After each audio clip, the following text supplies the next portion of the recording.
সেদিন আমরা ঢাকার পাশে অবস্থিত একটি পুরনো গ্রাম্য বাজার এক্সপ্লোর করার জন্য বের হয়ে যাই। ঢাকার উত্তরখান থানার একেবারে ঠিক পূর্ব পাশের শেষ প্রান্তে ভাতুরিয়া নামে একটি ট্রলার ঘাট থেকে আমরা এখানে ট্রলার যোগে সেই বাজারে যাই। এটি অনেক পুরনো একটি বাজার। যাওয়ার পথে বিকেলের এই সূর্যাস্তের যে সময়টা, একেবারেই পরন্ত বিকেলের এই দৃশ্যটা আমার কাছে খুব ভালো লেগেছে। আর বরাবরের মতো ট্রলার যোগে বা নদী পথে কোথাও এক্সপ্লোর করতে যেতে পারলে আসলে খুব ভালো লাগে।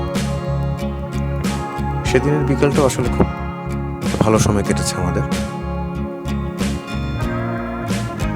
যাওয়ার পথে এই যে দেখতে পাচ্ছেন ট্রলার, এখানে এই যে এত মানুষ, প্রতিদিনই এখানে প্রচুর মানুষ পারাপার হয়।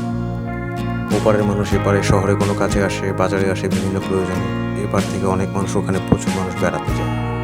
যাওয়ার পথের এই গ্রামের দৃশ্যটা আমার কাছে খুব ভালো লেগেছে। আর এই পাশটাতে এখনো সেই গ্রাম্য একটা আদলের সেই পুরোনো ছায়া রয়ে গেছে। এখানে সেভাবেই মানুষ বসবাস করছে। এই যে দূরে দেখতে পাচ্ছেন যে বাজারটি দেখা যাচ্ছে, এটাই হর্দি বাজার। আমরা ওখানেই যাচ্ছি এবং ওখানেই আমরা দেখাবো ওখানে কি পাওয়া যায়। আমরা আজকে ঢাকার ঠিক এই পাশে পূর্বাচলের এখানে একটা প্রাচীন একটা গ্রাম্য বাজারে আসছি। এটাকে হর্দি বাজার বলা হয়। এটা আসলে একসময় গ্রাম ছিল, এটা পরবর্তীতে রাজুক অধিগ্রহণ করেছে, বালু ফেলেছে। এটা একটা আবাসিক এলাকা হচ্ছে, যদিও এখানে বসতি গড়ে ওঠেনি, কিন্তু এখানকার যারা পুরনো বাসিন্দা তারা এখনও দেখেন এখানে সেই গ্রামের বাজারটা ধরে রেখেছে।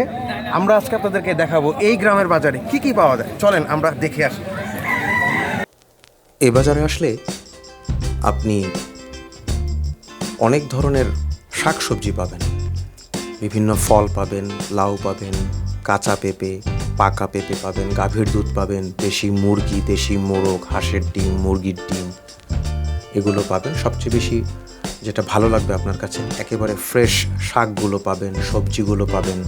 আর এই ম্যাক্সিমাম শাকসবজিগুলো এখানকার বাসিন্দাদের উৎপাদিত, তারা এখানে যারা থাকতেছেন তারাই এখানকার খালি প্লটগুলোতে এখন এই চাষাবাদগুলো করেন এবং এগুলো উৎপাদিত এই পণ্যগুলো তারা এখানে প্রতিদিন সকাল থেকে বিকেল পর্যন্ত থাকেন। তবে বিকেলে এখানে বেশি পরিমাণে বসে সবাই এবং আপনি পাবেন বিকেলবেলাটা গেলে আপনার ভালো লাগবে। এখানে একটা খুব গ্রাম্য, সেই পুরনো গ্রাম্য বাজারের একটা স্বাদ পাবেন আপনি। তারপরে এখানে এই যে দেখতে পাচ্ছেন ভিডিওতে, যা দেখতে পাচ্ছেন একেবারে খুবই পিওর এই জিনিসগুলো। মোটামুটি ফরমালিন মুক্ত কিছু শাকসবজি তো অবশ্যই পাবেন, ভালো লাগবে। গাভীর দুধ পাওয়া যায় এখানে।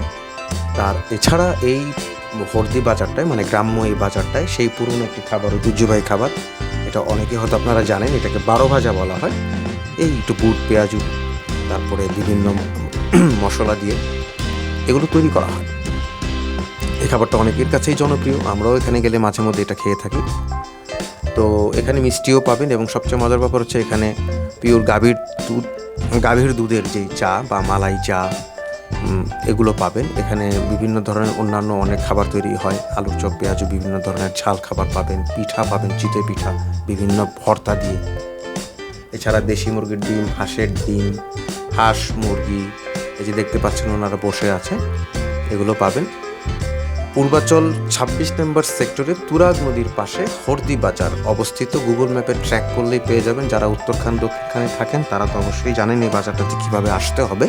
আর যারা ঢাকার অন্যান্য প্রান্ত থেকে আসতে চাচ্ছেন, উত্তরা থেকে হোক বা ঢাকার যে কোনো প্রান্ত থেকে আসতে চান, গুগল ম্যাপে একটু ট্র্যাক করলেই এই বাজারের সন্ধানটা আপনি পেয়ে যাবেন। জাস্ট গুগল ম্যাপে একটু ট্র্যাক করলে হর্দি বাজার, পূর্বাচল 26 নম্বর সেক্টর আসতে পারবেন। আমি এখানে দাঁড়িয়ে একটু ক্যামেরাটা উঁচু করে আমি বাজারের ভিউটা দেখাতে চাচ্ছি। এখানে বাজারটা প্রতিদিনই এখানে বসে, খুবই সুন্দর একটা ভিউ। আপনারা চাইলে এখানে আসতে পারেন, বিকেলটা একদিন এখানে ঘুরে যেতে পারেন, প্রিয়জনকে নিয়ে বা বন্ধুবান্ধব নিয়ে আসতে পারেন।